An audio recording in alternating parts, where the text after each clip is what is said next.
안녕하세요 여러분, 또 다른 시간입니다.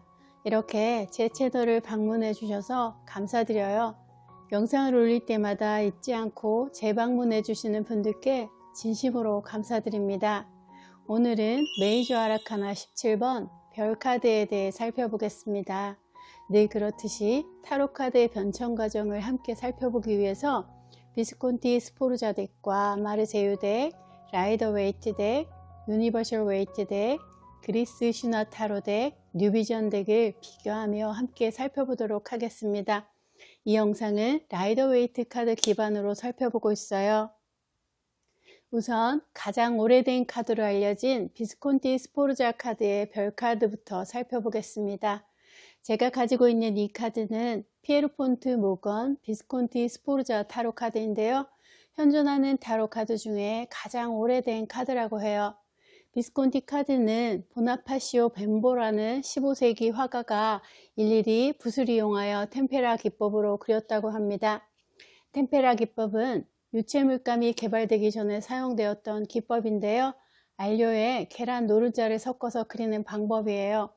화가가 직접 그렸기 때문에 이 당시 타로 카드는 엄청 고가였고요. 때문에 귀족들만이 소유할 수 있었다고 해요. 귀족들의 놀이용 카드로 사용되었다고 합니다. 카드 크기가 굉장히 커요. 하지만 78장의 카드를 보나파시오 벤보가 모두 다 그린 것은 아니라고 해요. 14번 절제 카드부터는 다른 화가가 그려서 추가했다고 합니다. 따라서 13번까지 카드와는 이미지가 사뭇 다른 것을 느낄 수 있어요. 카드 이미지를 살펴볼게요. 카드 속에는 마치 거인처럼 보이는 여성이 뾰족한 황금색 팔각별을 향해 왼쪽 팔을 들어서 손을 뻗고 있어요. 별은 각자 길이가 다른 광선으로 되어 있습니다. 그녀는 별을 잡으려고 하는 것보다는 마치 받치고 있는 것처럼 보여요. 또한 하늘에 별을 달고 있다고 하는 사람도 있고요. 여성의 시선은 별을 향해 있어요.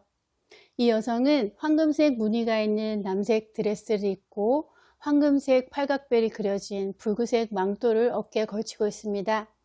여성의 뒤쪽으로는 원근법으로 보기에도 무리가 있을 정도로 작게 표현된 산들이 있고요. 그녀는 벼랑 끝에 서 있어요. 이 여성은 마치 신성한 존재인 여신처럼 보입니다. 반짝이는 팔각별은요, 샛별이라고 불리는 금성이라고 추정되고 있어요. 왜냐하면 8개의 광선이 있는 팔각별은 베들레헴의 별이라고 하는 샛별인 금성이라고 해요. 베들레헴의 별은 크리스마스의 별이라고도 합니다. 예수가 탄생하기 전날 동방 박사들을 예루살렘으로 인도했던 그 별이에요. 17번 별 카드가 암흑기의 희망을 상징하는 이유도 세상을 구하러 온 예수와 연결된 것이라고 생각할 수 있어요. 이 카드는 마르세유 카드의 별 카드입니다. 하늘에 별들이 빛나고 있고 시로라기 하나 걸치지 않는 벌거벗은 여인이 무릎을 꿇고 두 손에 든 물병에서 강물로 물을 쏟아붓고 있어요.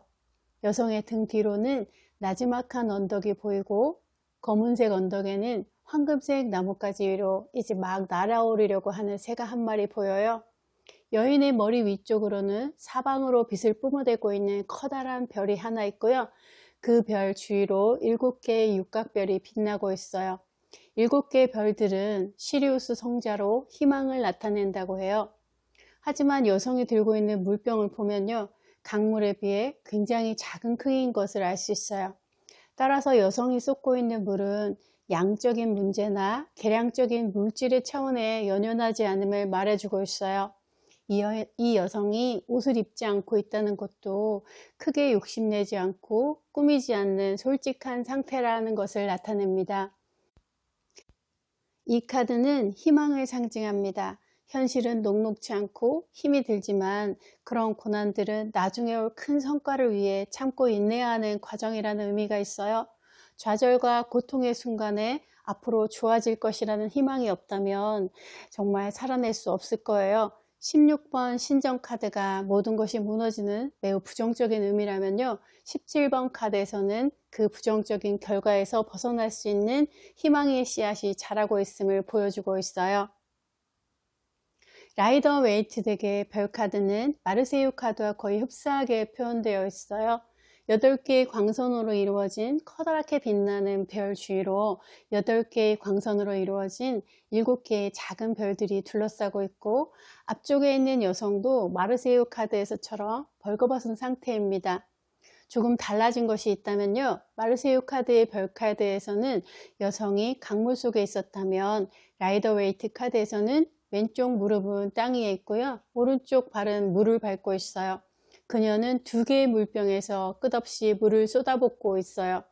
이 카드를 제작한 웨이트 경은요, 그 물이 생명수라고 표현했습니다. 물을 쏟고 있다는 것은 바다와 육지에 물을 대는 행위라고 볼 수 있어요. 여성의 뒤쪽으로 언덕이 있고 오른쪽에는 키 작은 관목이 있는데 새가 한 마리 앉아 있어요. 웨이트 경은 이 여성이 영원한 젊음과 아름다움을 나타낸다고 했습니다. 유니버셜 웨이트 덱의 라이더 웨이트 덱의 원화를 헨슨 로버트라는 작가가 다시 색연필로 채색하여 발행한 카드로 기존의 라이더 웨이트 덱에 비해 훨씬 선명하고 화사해졌어요. 하지만 다시 채색되면서 라이더 웨이트 덱의 상징이나 색상들이 사라지거나 조금 변형된 것들이 있다고 해요.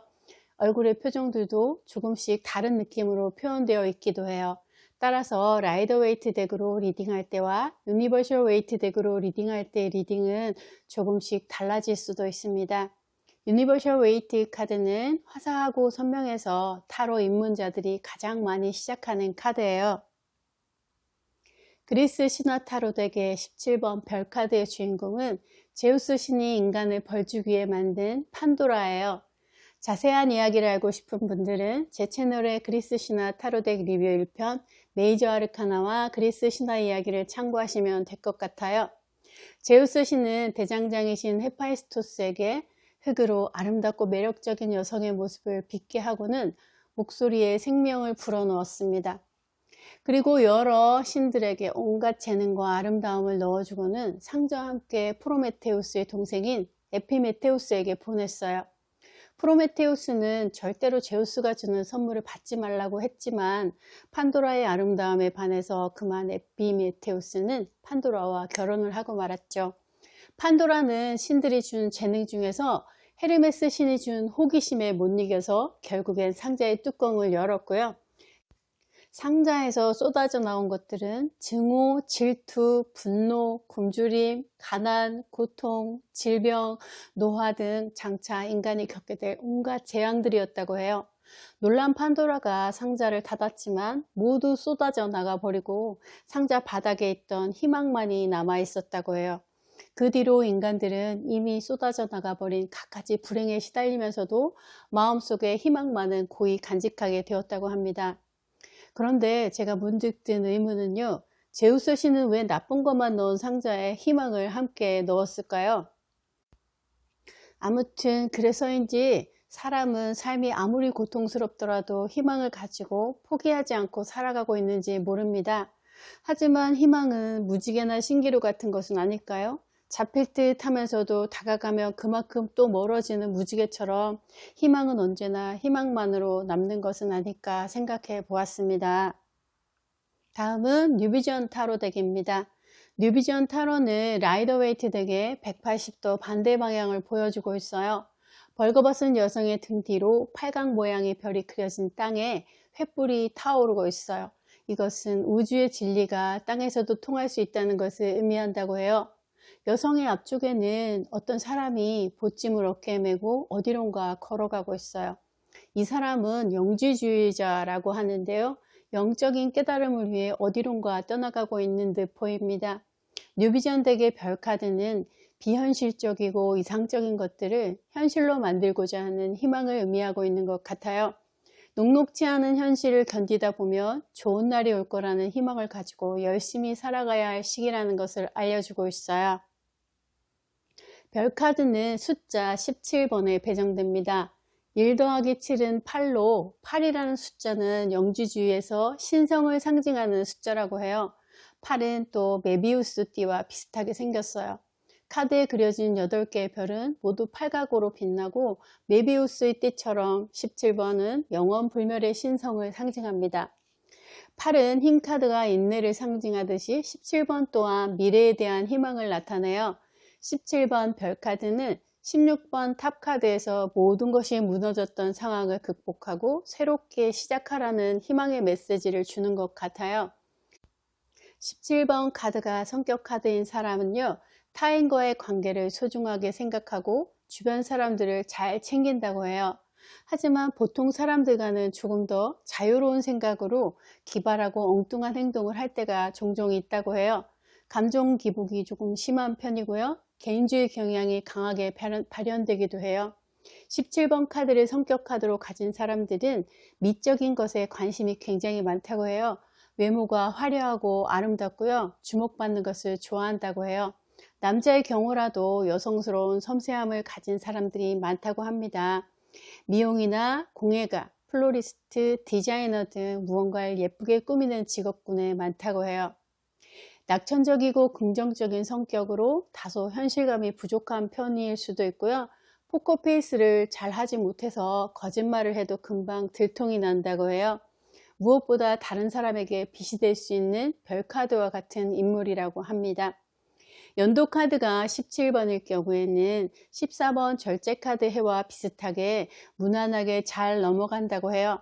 하지만 16번, 17번, 18번 해로 이어지는 사람들은요, 굉장히 힘든 시기를 지나고 있을 수 있어요. 현재 힘들고 고통스럽더라도 언젠가 어두운 밤도 지나갈 것이니까요. 새로운 미래를 위해 열심히 노력해야 하는 시기로 삼으면 좋을 것 같아요.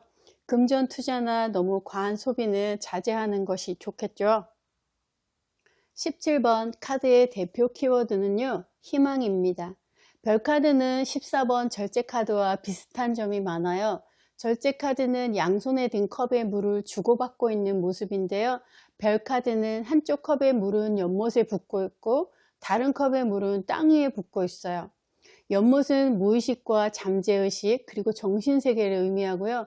땅은 그와 대립되는 세계인 의식과 물질적이고 현실적인 세계를 의미합니다.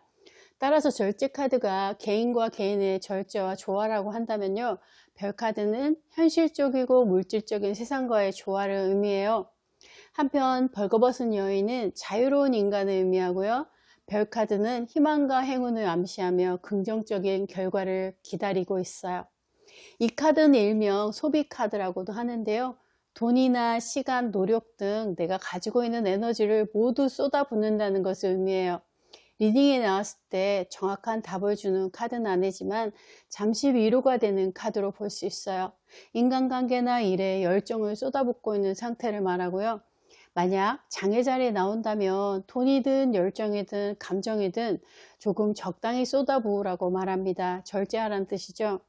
애정운에서는 자신의 모든 것을 상대에게 쏟아붓고 있는 상태일 수 있어요. 외모가 아름답고 화려한 상대방을 가리킬 수도 있고요. 이 카드가 상황에서 나온다면 현재 상황이 그렇게 녹록한 상황은 아닐 수 있어요. 희망이라는 말은 상황이 좋을 때 하는 말은 아니잖아요. 무언가 힘이 들 때 뽑으면 희망을 잃지 말고 긍정적인 미래를 그리며 헤쳐나가라고 조언해 줄 수 있어요. 우정이나 모정은 나눌 수 있지만 이성 간의 사랑은 나눌 수가 없는 것처럼 두 사람 사이에서 양다리를 걸치고 있을 수도 있다고 해요. 아니면 워킹맘처럼 집안일도 해야 되고 아이도 돌보면서 일도 해야 하는 그런 상황일 수 있어요. 또한 임신을 나타내는 카드 중에 하나이기도 해요. 아이를 바라는 분이라면 굉장히 좋게 읽힙니다. 하지만 지금까지 해석은요, 저의 주관적인 생각이고요. 카드 한 장만 놓고 보았을 때를 말하는 것이므로 타로 스프레드에서 다른 카드와의 조화를 잘 보고 리딩해야 합니다. 저의 해석은 그냥 참고로만 해주시기 부탁드려요. 웨이트 덱으로 리딩하게 되더라도 이처럼 비스콘티 타로 덱이나 마르세유 덱, 그리스 신화 덱 또는 뉴비전 덱을 잘 알고 있다면요. 리딩에 훨씬 더 깊이를 줄 것이라 생각해요. 오늘은 17번 별 카드를 살펴보았습니다. 오늘도 이렇게 제 채널을 찾아와 주시고 끝까지 시청해 주셔서 감사드려요. 영상이 마음에 드셨다면요. 좋아요, 구독 부탁드려요. 영상에 댓글과 좋아요로 응원해 주신다면요. 더욱 힘이 날 것 같습니다. 그럼 다음 영상에서 또 만나요.